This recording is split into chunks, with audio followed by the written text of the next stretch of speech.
Assalamualaikum warahmatullahi wabarakatuh.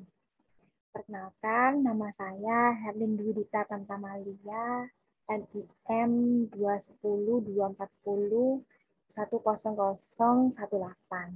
dari kelas A Program Studi Agribisnis Fakultas Pertanian UPN Veteran Jawa Timur. Di sini saya akan memaparkan materi mata kuliah Ilmu Pertanian Modern dengan topik bioteknologi pertanian. Bioteknologi pertanian.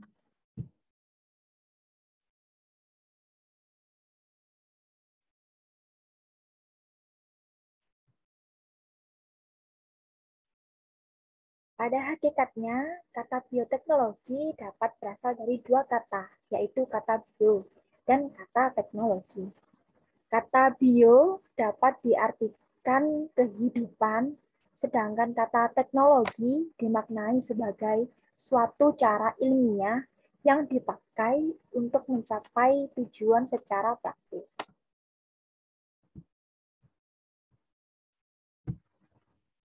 Kemudian, apa sih bioteknologi pertanian itu? Bioteknologi pertanian merupakan salah satu cabang ilmu yang penting dalam pengembangan bioteknologi yang diarahkan dengan tujuan untuk pemenuhan kebutuhan manusia akan pangan. Manfaat dari bioteknologi pertanian sendiri yakni menghasilkan keturunan dengan sifat yang unggul, menghasilkan produk agribisnis yang berdaya saing tinggi, terciptanya tanaman yang dapat membuat pupuknya sendiri, dan mengurangi pencemaran lingkungan serta menekan biaya produksi.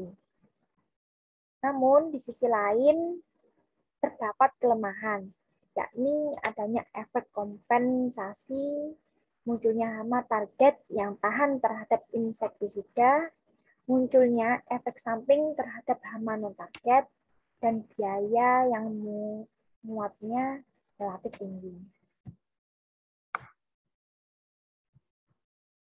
Aplikasi pada bioteknologi pertanian ada hidroponik, teknik kultur jaringan tanaman atau kultur in vitro, dan teknologi tanaman transgenik.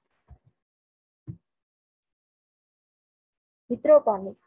Hidroponik berasal dari bahasa Yunani yang memiliki dua kata, yaitu hidro yang berarti air dan ponos yang memiliki makna daya atau kerja. Jadi dapat kita pahami bahwa hidroponik berarti bercocok tanam dengan memanfaatkan air. Manfaat hidroponik yakni tumbuhan bebas dari hama dan penyakit, produksi tanaman lebih tinggi, tumbuh lebih cepat, pemakaian pupuk lebih efisien, mudah pengerjaannya, dan tidak tergantung pada kondisi alam.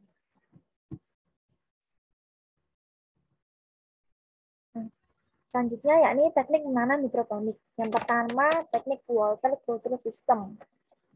Teknik water culture system ini merupakan teknik yang paling sederhana dalam menanam hidroponik.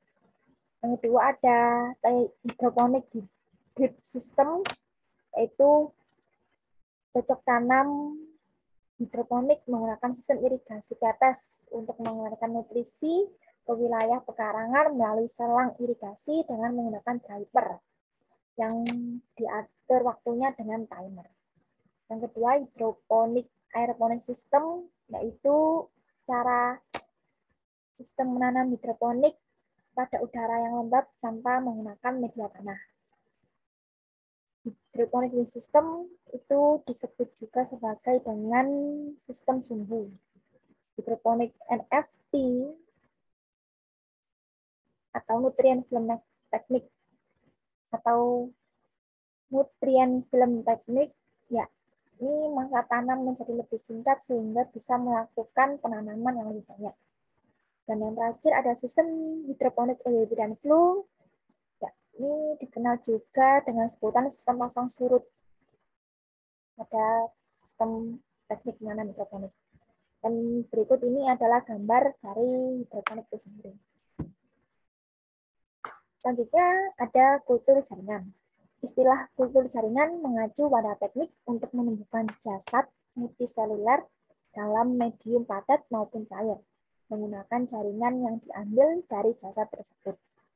Teknik kultur jaringan dilakukan sebagai alternatif perbanyakan tanaman, bukan dengan menggunakan media tanah, melainkan dalam medium buatan di dalam tabung.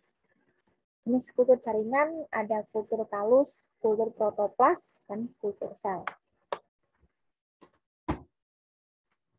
Nah, berikut ini adalah tahap-tahap pada kultur jaringan pada tumbuhan. Nah, yang terakhir ada teknologi tanaman transgenik. Teknologi tanaman transgenik, tanaman yang telah disusupi DNA asing sebagai pembawa sifat yang diinginkan. Tujuan tanaman transgenik adalah memindahkan gen tersebut untuk mendapatkan organisme baru yang memiliki sifat yang lebih baik. Berikut ini adalah contoh gambar teknologi tanaman transgenik. Nah, selanjutnya ada dampak positif dan dampak negatif dari tanaman transgenik. Yang pertama, dampak positif yakni makanan dapat direkayasa agar terasa lebih lezat dan menyenangkan. Yang kedua, mereduksi kehilangan dan kerusakan dan mengurangi risiko gagal panen. Kemudian dampak negatifnya yang pertama yakni kemungkinan adanya bakteri hasil rekayasa yang lolos lab atau pabrik yang dampaknya tidak dapat diperkirakan. Yang kedua, dapat menimbulkan keracunan atau alergi, dan bakteri yang masuk ke tubuh sebagian besar adalah bakteri yang tahan antibiotik.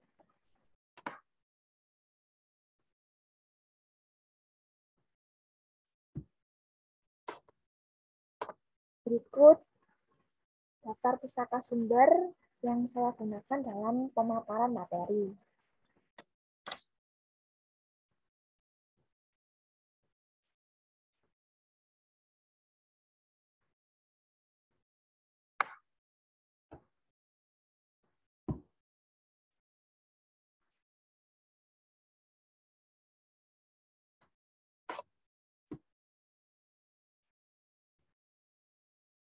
Sekian, terima kasih. Itulah pemaparan materi yang bisa saya sampaikan. Semoga apa yang telah saya sampaikan dapat bermanfaat bagi kita semua. Amin. Dan mohon maaf yang sebesar-besarnya bila ada salah kata atau perbuatan. Sekali lagi saya ucapkan terima kasih. Wassalamualaikum warahmatullahi wabarakatuh.